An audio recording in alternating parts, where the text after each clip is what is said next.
It's the Rob Carson Show. Are you ready to be pod smacked? Now, here's Rob Carson. You going to get pod smacked with me? Maybe we should have done pod spanked. That might be a little friendlier. Except you're the Attorney General of the state of New York. Welcome to the show. Glad to have you here with me tonight, guys. It is an honor and a privilege to be here. If you haven't had a chance to join LibertyOneTV.com, LibertyOneTV.com, I would suggest you do. It's only $4 a month. What do you spend $4 a month on? You know? A cup of coffee at Starbucks costs you $4. All right? What else costs $4? Mother's Day card. Anyway, glad to have you here, guys. And again, new sponsor. If you're in the Kansas City area and you're thinking about buying a Toyota, HendrickToyotaMiriam.com. Wow. Toyota's making some sick vehicles, man. Some sick vehicles. My wife has a Toyota Sienna 2004 with 190,000 miles. And it still kicks ass. It just still kicks ass. It does. Toyota's making some great cars. Oh, my Lord in heaven. You got to see the new CHR. It's kind of it's more of a 20 to 30-year-old person car. But it's so effing cool. And, the Camry, what they've done with the Camry. Dear Lord in heaven. Anyway, HendrickToyotaMiriam.com. HendrickToyotaMiriam.com. So, here's the news. Mike Pompeo is heading back, and we heard this morning, from North Korea with 3 released prisoners. This is epic. Now another thing here. Just think for a second here. The Korean War never stopped. The Korean War was still on. It never, the Korean War, even though a shot has not been fired in a long time, it hadn't ended. And I think this is a momentous occasion that it looks like it's going to end with Kim Jong-un, the little turd, walking across the DMZ. Should have just grabbed him, thrown him down on the ground, and zip-tied his hands. But anyway, he walked across the DMZ and he shook hands with the South Korean president. And I think this is all great, but we've got to insist that there are freedoms for the Korean people who are tortured and starved and all that. But that aside, I mean, the dictator walked across the DMZ. That's gigantic. That's gigantic. And today we find out that Donald Trump has said we're going to have a meeting. We're going to have a meeting. I hope that the president says, not only does this war end, but you got to free your people. We're going to knock down, and if you knock down that border, that's what's going to happen. Although it's different than the Soviet Union, because the people of North Korea have been so conditioned to treat their leaders like gods, and they suddenly are without that. It's going to be very difficult for them. But that aside, it would be different than tearing down the wall between East and West Germany. It would be different. But epic. Couple of reasons why Kim Jong-un is doing this. He was firing missiles over Japan. He was saber rattling, even though he hadn't figured out how to put a nuclear warhead on ICBM. And Donald Trump said, "Hey, little rocket man." Little rocket man. Kim Jong-un said, I have a button on my desk to launch a nuclear strike. He says, I've got the bigger button and mine works. Because up until now, the Korean missile firings have failed. Plus also dramatic cuts in any kind of embargo, I guess, an embargo into North Korea, and basically saying to China, you sneak anything into this country, we're going to shut you down. Plus, you've also got the tariff thing going on. Trump playing hardball with China, saying, hey, man, you know what? You're our biggest customer, and you're still supplying stuff to North Korea. That's going to end, or it's going to be a world of hurt for you because you depend on us. You are one of those little sucker sharks on the giant body of the shark of the United States. And it's worked. Peace through strength. Peace through strength. You know, Ronald Reagan did it, guys. Ronald Reagan brought down the Soviet Union with Margaret Thatcher and Pope JP. Lech Walesa. poet from Poland. This is big. This is epic. Barack Obama was president. There was a prisoner taken by the North Korean government. He was a college student, and he stole a poster. His name was Otto Warmbier. Otto Warmbier was tried and convicted and sentenced to hard labor in North Korea for a poster. Under Barack Obama's administration, he came back to the States, and he was horribly, horribly tortured.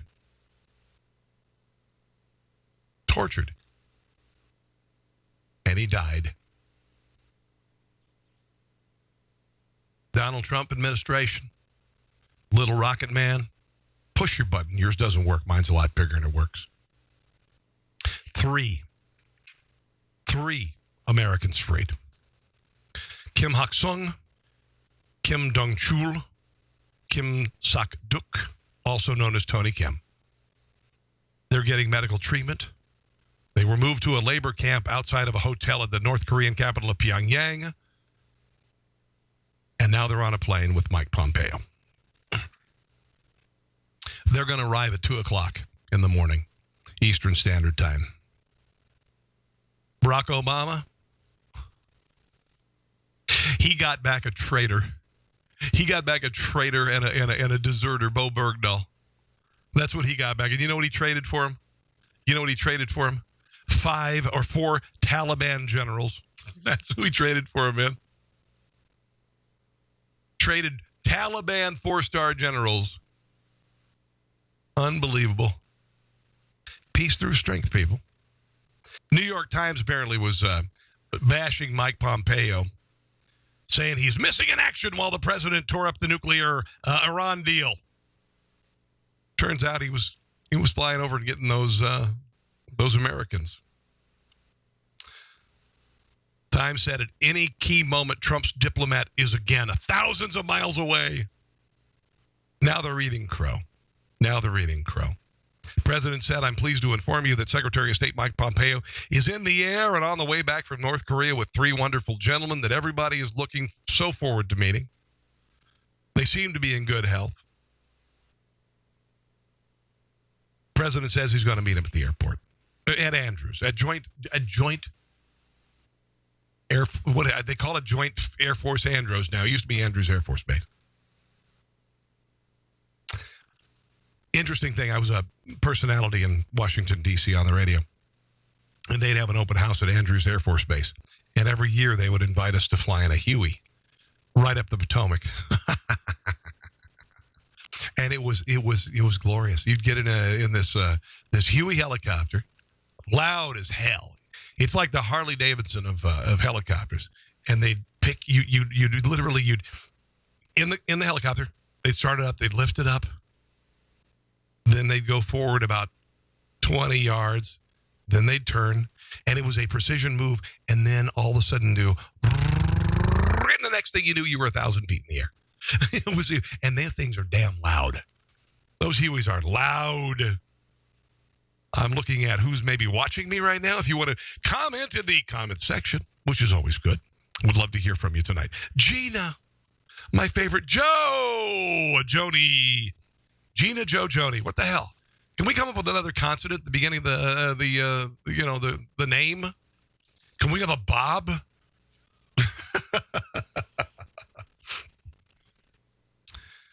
There are a lot of people who said that the Korean War, that Donald Trump is going to cause another war. Donald Trump is going to cause another war. He's reckless. Here's the deal.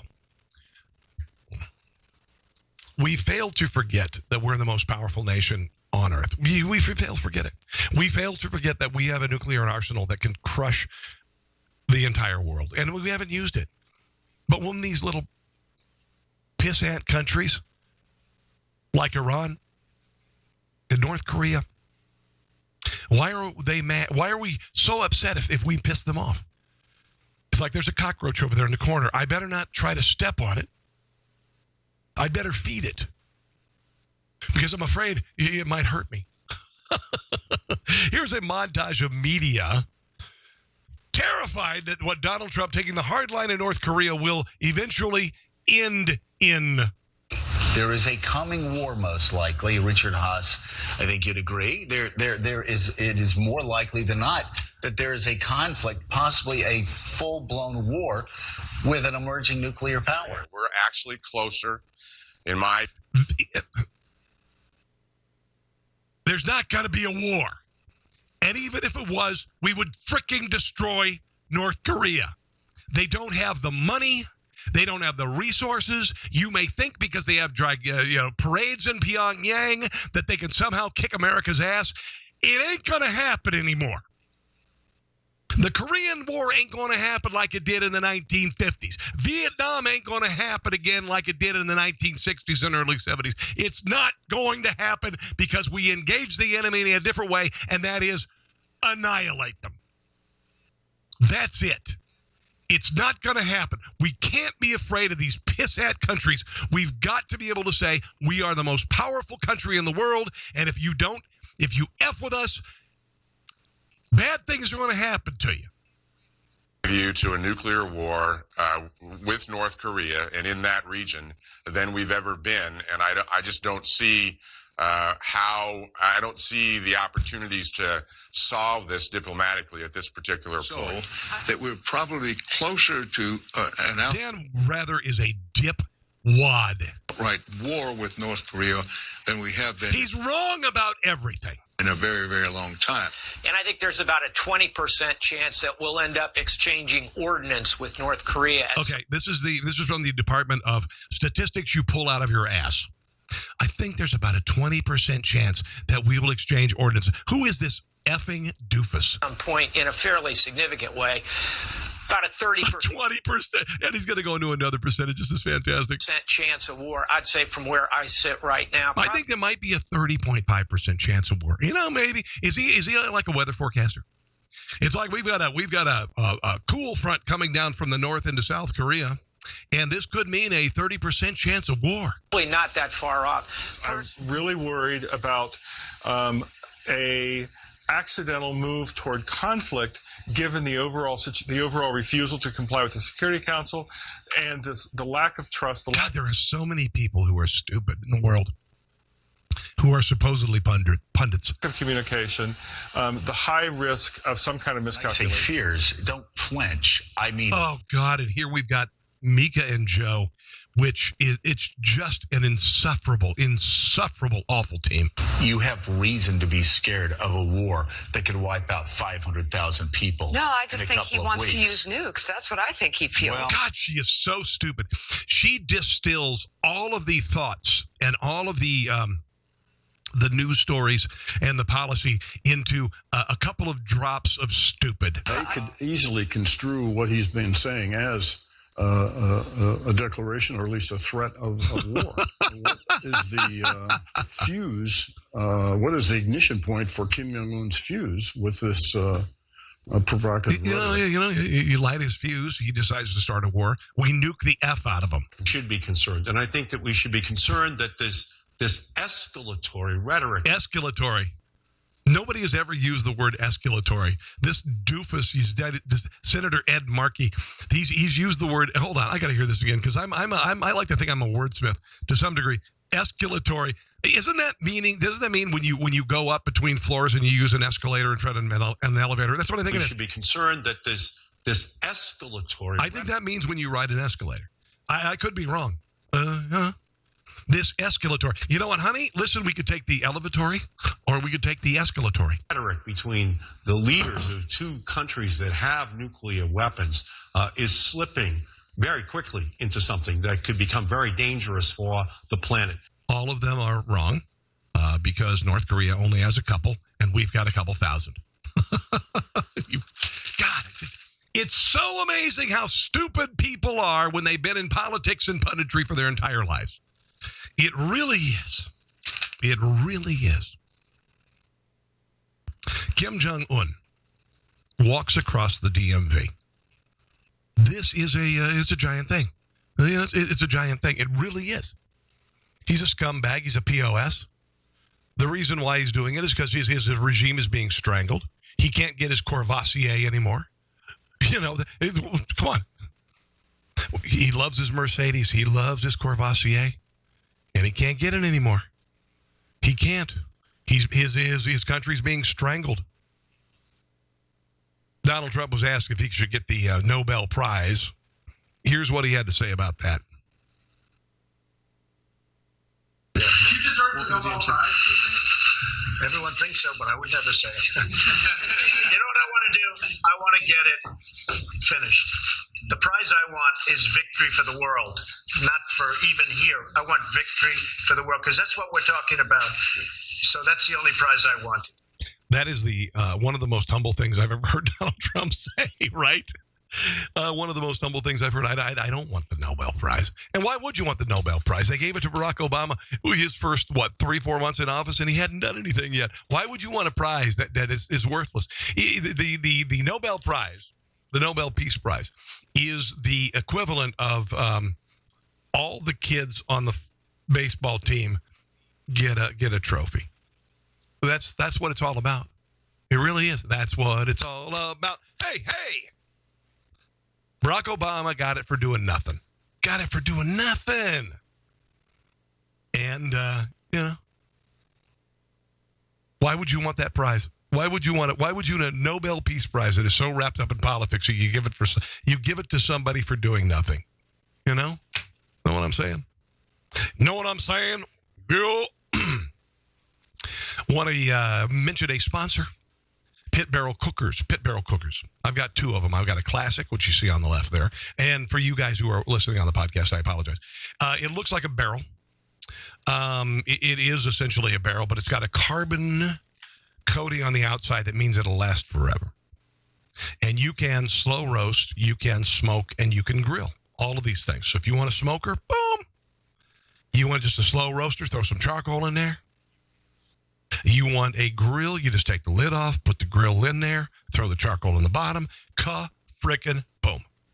They got the classic and they got the this little mini one. It's really cool, the junior. You can take that tailgate and whatever, dump out the charcoals on the ground, put it back in the car or the back of the truck, and go home. LibertyOneTV.com/cooker. LibertyOneTV.com/cooker. If you want to get that. All right. Been watching these Gina Haspel CIA hearings. I've a little. I don't have time. You know me, and we don't have time for this crap. Never heard of Gina Haspel. She apparently was. I don't know if she was in charge of the interrogation of Khalid Sheikh Mohammed, who, by the way, he was the only guy who had been waterboarded at Gitmo, and he deserved every gosh darn one of it. And I don't care what you say. Waterboarding, you know what? If you are in charge of killing 3,000 people, you throw some Perrier up his damn frickin' nose. Who cares? This whole bullcrap, this whole bullcrap about enhanced interrogation was created by the Democrats as a tool against the Bush administration, just a political tool. It was a political tool. I think he was waterboarded 3 times. Khalid Sheikh Mohammed, responsible for the 9/11 terrorist attacks, or at least very complicit in it. And so what? You throw some water up his effing nose, and you play some loud music. And you keep some people awake. It's like having a bad neighbor. Who effing cares? These are 7th century throwback murderous animals who all they care about is killing Americans, and they did quite successfully, and they wanted to do it again. And we're worried that maybe we're keeping them up and we're playing too much music. Sorry, we don't cut off people's heads. We don't cut off people's heads over here. That's what they do over here or over there. That's what they do over there. We don't do that. So Gina Haspel is getting all sorts of bullcrap from Democrats talking about enhanced interrogation and all of this. She wasn't in charge of it, by the way. She was not in charge of it. She had nothing to do with it. But she got a lot of Democrat flack today because they're looking for a soundbite and all that. Here she is, Dianne Feinstein, the most woefully unprepared senator ever. I think she even called her Haspel. She didn't call her Haspel. She called her something else. Anyway, Dianne Feinstein decides she's going to show up, and she's going to say that the United States used one torture method against 90-some terrorists. She showed up so ill-prepared. Listen to this. I don't have the video. Here's the audio. In his memoir, former CIA Consul General John Rizzo described how in 2005, Jose Rodriguez was promoted to be Deputy CIA Director for Operations and installed as his chief of staff an officer from the Counterterrorist Center who had previously run the interrogation program. Now, Dianne Feinstein is referring to Gina Haspel. Not the case. She's thinking that if she insinuates that this is Gina Haspel, it is Gina. It's not. It wasn't her. Now listen to Dianne Feinstein getting her saggy old ass handed back to her. Is that you? Senator, I'm so pleased you asked me that question. Yes or no will do. No. And for the record, I love this. If you have your staff check, Mr. Rizzo has issued a correction. It is true. So she's already said this was incorrect, and the author of the book, who Dianne Feinstein is quoting, says he was wrong. True that it is hard for in a secret. My understanding that is not accurate. Recently confirmed that it was you. No, he issued a correction. When people Dianne Feinstein, she has no clue. The correction was issued. It was already issued, and this hag is continuing this line of questioning, even though she's completely wrong. People write books. I didn't read Mr. Rizzo's book, so I didn't even know that was out there. Mr. Rizzo, and actually I read about it in the Washington Post last night. Eric Wemple, I believe, wrote a story talking about the failure of certain organizations to correct their facts, and that was one of them. And he noted that Mr. Rizzo, about 10 days ago, he was wrong. He didn't fact check, and that has been corrected. I would never even serve in that department. Did you hear that, Diane? Did you hear that? Turn up your miracle ear. She said the thing that you said was fact checked and corrected by the author that you are talking about. Was I the head of it? Let me read directly his quote from the book. The book has been completely discredited.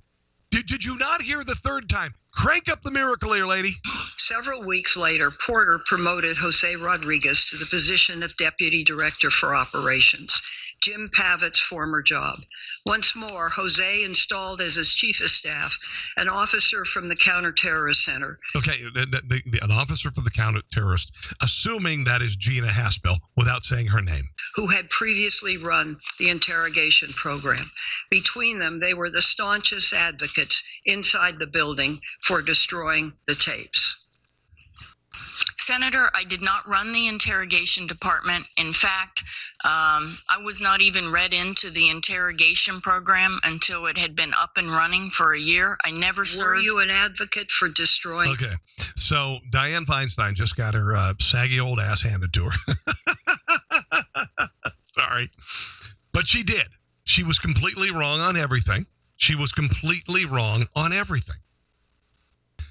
Here is Senator Jack Reed, Rhode Island Democrat Senator Jack Reed, who was left speechless. And I love this woman. I think she did a fantastic job. And what I saw, and I didn't see it all, guys. I'll just be honest, because I had a couple job interviews today. Pardon me. And Jack Reed was left. Let me see if I can find this. Hold on one second. Let's see what we got here. Hold on one second. Let me just check real quick here. But Jack Reed was left speechless. There were a lot of Democrats who ended up looking like complete morons. They just looked like complete and utter morons. Jack Reed was one of them. No, I might just have the audio. Hold on one second. I thought I had the video. Okay, maybe. Oh, no, that's it. That's Joy Reid, somebody else. Jack Reed was left completely speechless. asking a hypothetical question about morality during the questioning. When Reed asks if she thinks it's immoral for our enemies to waterboard a CIA officer, Haspel responded by reminding Reed of the terrorists who've killed CIA agents and criticized the comparison between the CIA officer serving their country and terrorists. It's very simple. You have an operations officer who is captured. He's being waterboarded. I've asked you very simply, would you determine that to be immoral, blah, blah, blah. She said, Senator, I would never obviously support inhumane treatment of CIA officers. We've lost CIA officers over the year. Benghazi. I just gave an example. Khalid Sheikh Mohammed personally killed a Wall Street Journal correspondent and filmed it. He's the guy who they waterboarded. He's the only guy they waterboarded. I don't think there's any comparison between CIA officers serving their country, adhering to U.S. law, and terrorists who, by their very definition, are not following the law. All right. I wish I had the video, but I do not have the video. Kamala Harris, who's going to be the next president of the United States. She's a rising star in the Democrat Party, even though she's done absolutely D-word for Richard. Here she is going after Gina Haspel with a question that means absolutely nothing when it comes to enhanced interrogation. Oh, hold on one second. Darn it. Hold on. Oh, it's audio. Never mind. Here she is. Doesn't matter at all. So one question I've not heard you answer is, do you believe that the previous interrogation techniques were immoral?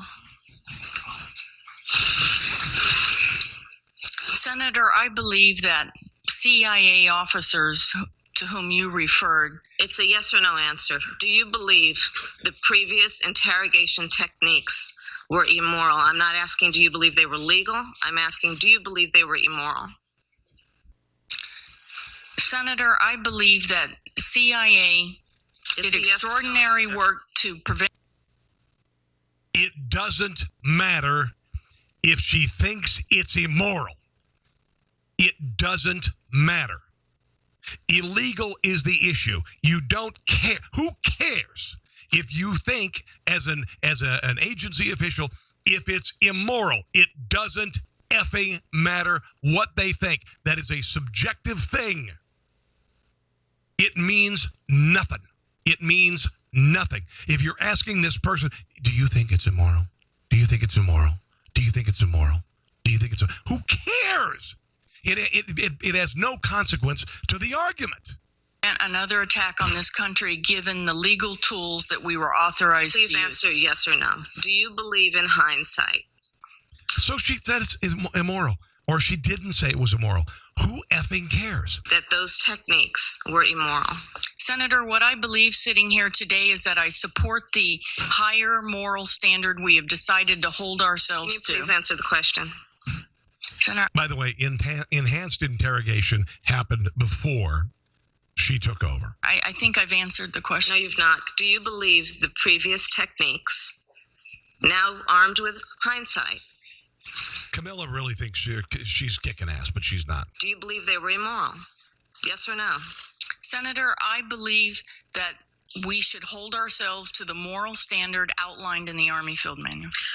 Okay, whatever. Who cares? Who cares? I guess perhaps, maybe, because of the position she's offering, they want some. Can you imagine Democrats actually wanting some sort of gauge of morality? just, really? Okay. Move on to a little bit more on the Iran nuclear deal, and Donald Trump pulling out of the Iran nuclear deal, which is, pretty big deal. I think it's awesome, by the way. I think it's absolutely awesome. Hold on one second here, guys. We've got a couple of little snafus. Okay, hold on one second. Let me see if I can grab some video here. Jeff Flake, there we go. Jeff Flake on Iran. Here is Jeff Flake. And Jeff Flake, by the way, is wrong on everything. Here is Jeff Flake talking about the Iran nuclear deal and us pulling out. To see Americans free. Senator, what was your reaction to yesterday's withdrawal from the Iran Accords? I don't think that was a good deal at all. I wasn't a fan of the accord. I thought that the agreement in 2015 should have included, some prohibitions and some addressing of Iran's malign activity in the region and ballistic missiles, but it didn't. But as where we are now, it just does not make sense to relieve Iran now of their obligations under the nuclear part of the deal. They have realized the benefits, which were largely front-loaded in terms of the release of frozen assets and sanctions relief, and now $100 billion from the Obama administration to fund Hamas. Now we're relieving them of their obligations if they choose to do so. And if they decide to be relieved of their obligations and pursue a nuclear program, we bomb the snot out of them. To abide by the nuclear side of the agreement.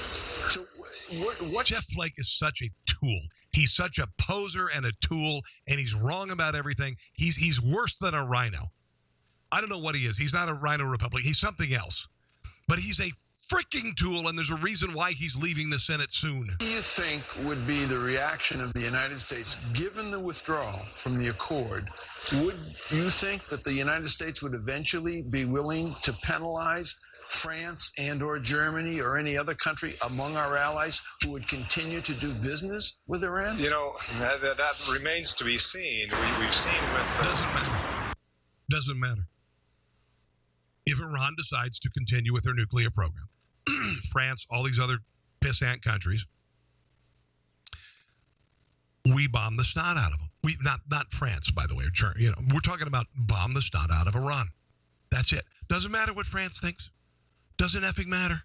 They might be sending, boatloads of baguettes to Iran. But here's the deal. Doesn't matter. We're in charge. If they want to support a sinking ship, they want to do it, fine. Go for it, people.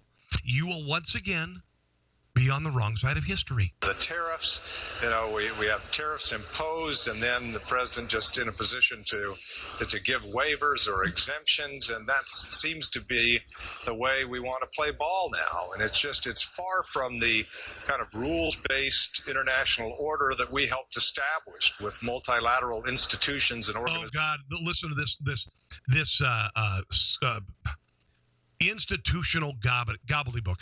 Listen to this. He says nothing. Listen. That we helped establish with multilateral institutions and organizations as arbiters of disagreement. Oh, God, that was classic.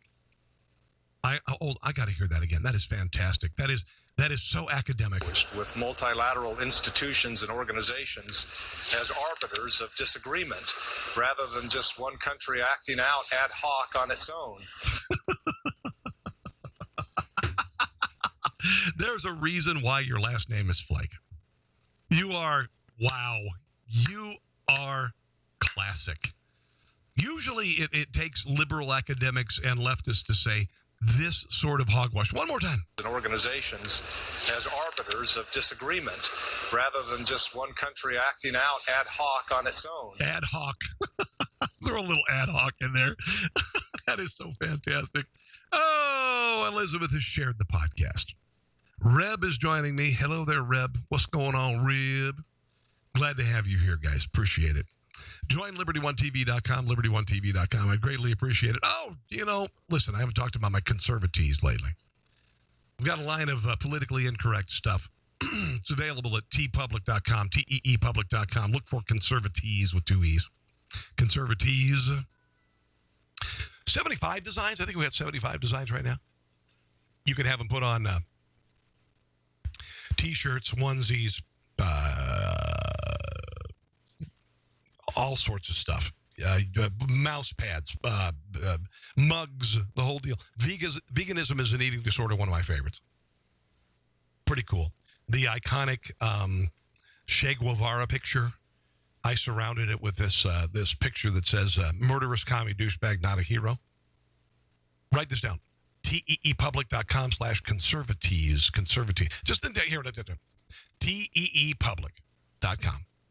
then just on there look up Conservatees with 2 E's. CONSERVATEES. All right? Do that, because you're going to get some great stuff, and they're all my ideas with my friend Sam Cangelosi, who designed them. Okay? Donald Trump talking about what would happen if Iran decided to go ahead and start their nuke program again. I like the cut of this man's jib. I do. Here is Donald Trump talking about if Iran decided to start its program again because of the Iran nuclear deal being shredded. What are you going to do if Iran starts up their nuclear program again? Iran will find out. They're going to find out. I don't think they should do that. I would advise Iran not to start their nuclear program. I would advise them very strongly. If they do, there will be very severe consequence. Okay? Thank you very much. Thank you, Mr. President. Thank you. That's what I like. You kind of leaving it, we got Kim Jong-un to cross the DMZ because he said, you're a little rocket man. Gee, I've got a bigger button. Mine works. And now he's saying, you know what? Basically, don't F with us. You want to do this, you little pissant countries, and that's what they are. Why are we so afraid? Why are Democrats so effing afraid? Why are liberals so effing afraid? Neville Chamberlain goes over to Germany, and then he meets with a smiling Adolf Hitler, and he comes back and says, he's cool. He's not up to anything funny. I was assured. This is the same sort of crap.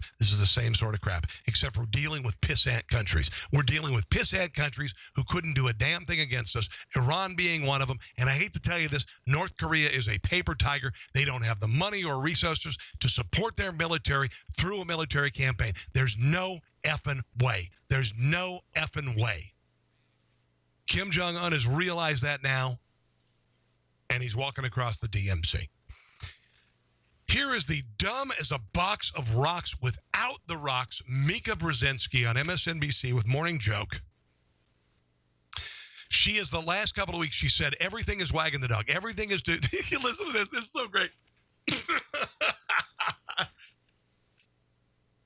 Mika Brzezinski, she's claiming like everything is wagging the dog. Donald Trump's he's trying to distract from the porn star Stormy Daniels thing by fulfilling a campaign promise. This woman, I swear to God in heaven, is dumb as a box of rocks.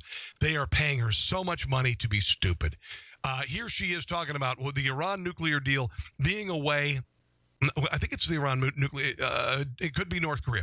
But basically, Iran nuclear deal, North Korea, all campaign promises, and she's saying it's because that Donald Trump was to distract from his scandals. This does draw us more into the Middle East. Our allies are upset on Iran, for sure, at a time when I think the president's sanity is being questioned globally. No, it's not actually. But I think yours is.